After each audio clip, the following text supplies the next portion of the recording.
नमस्कार बंधुरा पाकशाला राधुनीते सबाइके स्वागत। आमी प्रियंका आज के निये चले एसेछि एकटा नतुन रेसिपि। आजकेर रेसिपि एचोड़ेर रेसिपि। आमी आजके एचोड़टाके एकदम मांसेर मतो करे बानाबो, जेटा बानाले किन्तु माछ मांस कोनो किछुरই प्रयोजन पड़बे ना। এটা খেতে ভীষণ সুস্বাদু হয়। অবশ্যই পুরো ভিডিওটি দেখার অনুরোধ জানাচ্ছি আর এইভাবে এচোড় বানানোর অনুরোধ জানাচ্ছি। দেখুন বন্ধুরা, আমি প্রথমে এঁচোড়টাকে একটু হালকা করে সেদ্ধ করে নিয়েছিলাম। তার মধ্যে দিয়ে দিচ্ছি দুটো ডিম আর কর্নফ্লাওয়ার দিয়ে দিচ্ছি নুন দিয়ে ভালো করে এঁচোড়টাকে মাখিয়ে নিচ্ছি। আমি কিন্তু এঁচোড়টাকে খুব বেশি মোটা করে কোট করে মাখাবো না, খুব হালকা করে মাখিয়ে নেব। এবার কড়াইতে দিয়ে দিয়েছি সাদা তেল। তেলটা গরম হয়ে গেলে ওর মধ্যে আমি এঁচোড়গুলোকে দিয়ে আমি এঁচোড়গুলোকে সব ভেজে নেব। আমি এঁচোড়টাকে 2-3 বারে ভেজে নিয়েছি। আমি এখানে খুব বেশি তেল দিইনি, কারণ ওই তেলের মধ্যেই আমি কিন্তু বাকি যে রান্নাটা সেটা করব। দেখুন বন্ধুরা, আমার এঁচোড়টা কিন্তু আমি দিয়ে বেশ নেড়ে চেড়ে লাল করে ভেজে তুলে নেব। এঁচোড় ভাজা হয়ে গেলে আমি ওই তেলের মধ্যেই দিয়ে দেব কুচিয়ে রাখা পেঁয়াজ। আমি এখানে 1 বাটি পরিমাণ কুচানো পেঁয়াজ ওই তেলের মধ্যেই দিয়ে দিচ্ছি। আমি ওইভাবে করে কিন্তু বাকি এঁচোড়গুলোকেও ভেজে নিয়েছিলাম। এবার ওই তেলের মধ্যে কুচানো পেঁয়াজ দিয়ে একটু নেড়ে চেড়ে ওর মধ্যে দিয়ে দেবো নুন। নুনটা আমি পরিমাণ মতো দেবো, কারণ এঁচোড়েও আমি নুন দিয়েছি, তাই নুনটা বুঝে দিতে হবে। একটু নেড়ে চেড়ে হালকা লালচে হলে পেঁয়াজটা ওর মধ্যে দিয়ে দিচ্ছি আদা রসুন বাটা দিয়ে আবারও পেঁয়াজের সাথে নেড়ে চেড়ে একটু ভেজে নেব। ভাজা হয়ে গেলে মোটামুটি আদা রসুন আর পেঁয়াজটা মোটামুটি ভাজা হয়ে গেলে ওর মধ্যে দিয়ে দেবো টমেটো পেস্ট।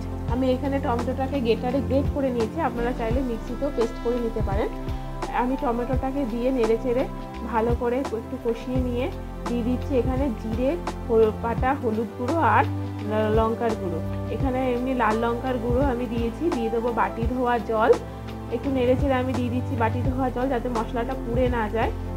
আবারও একটু নেড়ে চেড়ে এর মধ্যে দিয়ে দেবো কাশ্মীরি লঙ্কার গুঁড়ো। আপনারা চাইলে কাশ্মীরি লঙ্কার গুঁড়োটা নাও দিতে পারেন। আর এখানে আমি শুকনো লঙ্কার গুঁড়ো ব্যবহার করেছি, তার বদলে কাঁচা লঙ্কারও ব্যবহার করতে পারেন। আমি কাশ্মীরি লঙ্কার গুঁড়োটা এখানে রঙের জন্য ব্যবহার করেছি। কাশ্মীরি লঙ্কার গুঁড়ো দিলে কিন্তু রঙটা খুব ভালো আসে। আমি দিয়ে দিয়েছি এখানে কাশ্মীরি লঙ্কার গুঁড়ো দিয়ে ভালো করে মশলাটা কষিয়ে নিয়ে ওর মধ্যে দিয়ে দিয়েছি 2 বাটি পরিমাণ জল। জলটা দিয়ে ভালো করে নেড়ে চেড়ে রেখে দেবো। জলটা ফুটে উঠলে ওর মধ্যে দিয়ে দেবো ভেজে রাখা এঁচোড়গুলো। দেখুন বন্ধুরা, আমাদের জলটা কিন্তু ফুটে উঠেছে। আমি ভেজে রাখা এঁচোড়গুলো দিয়ে দিচ্ছি।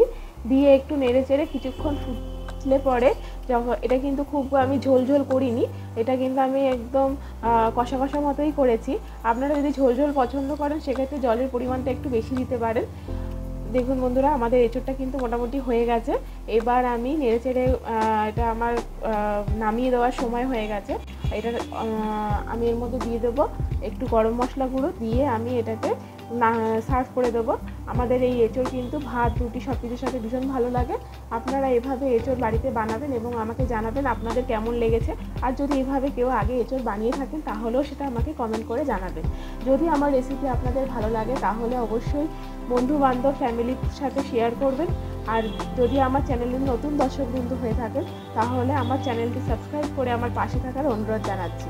আর পুরাতন দর্শক বন্ধুদের জানাচ্ছি আমার চ্যানেলের তরফ থেকে অসংখ্য ধন্যবাদ আমার চ্যানেলের সাথে জুড়ে থাকার জন্য।